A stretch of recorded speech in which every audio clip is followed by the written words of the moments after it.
I mean, it's so bizarre that when you realize what's happening, I'm going to try and tell it, see if I can get this straight. You know, they come up, they have this guy John Goffman, Berkeley, has this device that can fractionate lipoproteins. Basically, it can take the lipoproteins, which are the carriers of the cholesterol from your blood, and say you get so much LDL, so much VLDL, very low density, so much IDL. And look, VLDL seems to be as much of a risk factor, if not more. If you believe his equations, it's a greater risk of heart disease than LDL, and VLDL carries the triglycerides. So then another group of scientists, Pete Ahrens and some other people, Margaret, whose name I'm going to forget at the moment, who really did great work, and I shouldn't forget her name, and it's embarrassing. Margaret got marginalized. She was at Yale, and she took a job at West Virginia, and it was like, boof, West Virginia, who cares? You know, her husband got a job there. We don't care what you have to say. Anyway, they said, look, triglycerides are as great a risk factor as cholesterol. All the studies show it. So in '67, this guy Donald Fredrickson and Robert Levy and a guy named Lees, they're at NIH, and they put this 5-part series in the New England Journal of Medicine on, it's called lipoprotein disorders, basically, and they classify them as 5 different lipoprotein disorders, and some of them are low LDL, and some of them are low VLDL, or high VLDL, or high triglycerides, and they want to know how these things apportion in the population at large, because they've just been studying patients who are referred to them at NIH.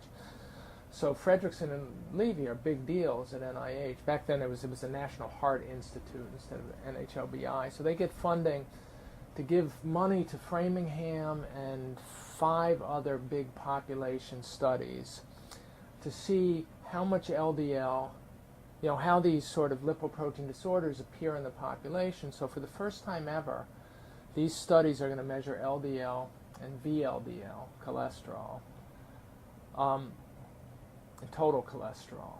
Okay? Now nobody's ever measured VLDL or triglycerides in large populations. It's never been done.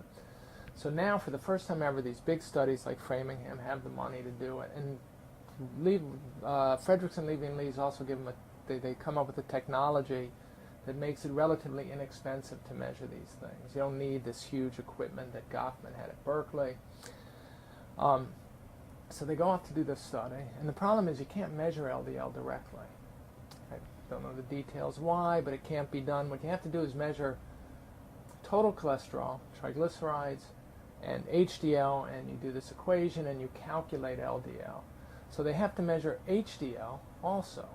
Now, since 1950 or 51, I forget which, people have been saying HDL is the single most important risk factor for heart disease, and it's been ignored because if HDL is high, that means it's good for you. But it's part of total cholesterol, and Ansel Keys has been saying that total cholesterol is bad for you, and that has to be low. And how do you make sense of part of total cholesterol being good when total cholesterol is bad? And this is very confusing. So HDL has been ignored. So now they have to measure HDL in order to come up with the number for LDL.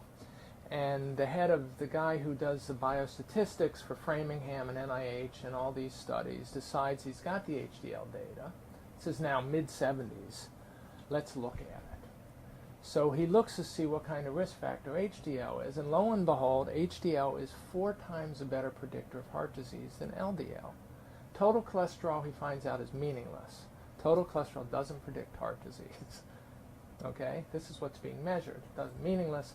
LDL is a, quote, marginal predictor. This is the phrase they use. And HDL, 4 times better, 4 times more accurate at predicting heart disease. If HDL is low, that's a powerful indicator that you're going to get heart disease. And on top of it, for like women, HDL is the only number that matters.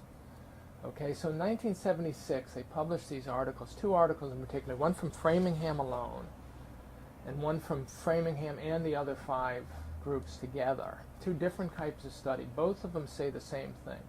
Total cholesterol is meaningless. LDL is a marginal predictor of heart disease risk. HDL is the single best predictor. And triglycerides are also a good predictor. So now the problem is you have $500 million of studies dedicated to lowering total cholesterol. the LRC, Lipid Research Clinics trial, and the Mr. Fit trial are both aimed at lowering total cholesterol, okay? So what they say, and you see this in the papers, they say, well, okay, total cholesterol is meaningless, but LDL makes up the biggest part of total cholesterol, and we know that LDL is a marginal predictor. So we're going to play up how good LDL is, and as you watch the papers, the adjectives used to describe it as a risk factor get more and more sort of zealous as the time goes. It goes from being marginal to sort of robust without the data ever changing. And we're going to say everything we had said about total cholesterol, all the studies from the 1950s and 1960s, the famous 7-country studies that all measured total cholesterol. So they say everything that we say about total cholesterol is now going to apply to LDL cholesterol. And the Mr. Fit study and the Lipid Research Clinic study, we're going to say, are aimed at lowering LDL cholesterol. So that's what we're trying to do because LDL is a predictor. Now the problem is that in the clinic, where doctors all around the world are measuring total cholesterol, they're measuring something that's meaningless. But you can't measure LDL cholesterol. They don't have a test for it. You got to measure all these other things and calculate LDL cholesterol, which is too difficult to do. Okay? And it's not the kind of thing that they can tell doctors to do because they're going to have all kinds of problems with mistakes and errors and all these things that have to be worked out that they can't do. Meanwhile, they have the doctors measuring total cholesterol. They're doing it all over the world. So they say in the clinic, and you read this in the articles, I'm not making this up, in the clinic, total cholesterol is a good enough substitute for LDL cholesterol that people can keep measuring total cholesterol and use that as their guide. So the study says that total cholesterol is meaningless. In the scientific discussion, we're going to replace total cholesterol with LDL cholesterol because that's a marginal predictor. And then in the clinic, we're going to replace LDL cholesterol with total cholesterol, going back to the meaningless predictor on the basis that it's a close enough substitute for LDL that it'll suffice. So within 3 years, they can say that doctors should continue measuring total cholesterol, even though they now know that total cholesterol is meaningless. Meanwhile, HDL and triglycerides just still continue to get left out totally because what do you do about that? And it's 4 times the predictor. And it's 4 times the predictor.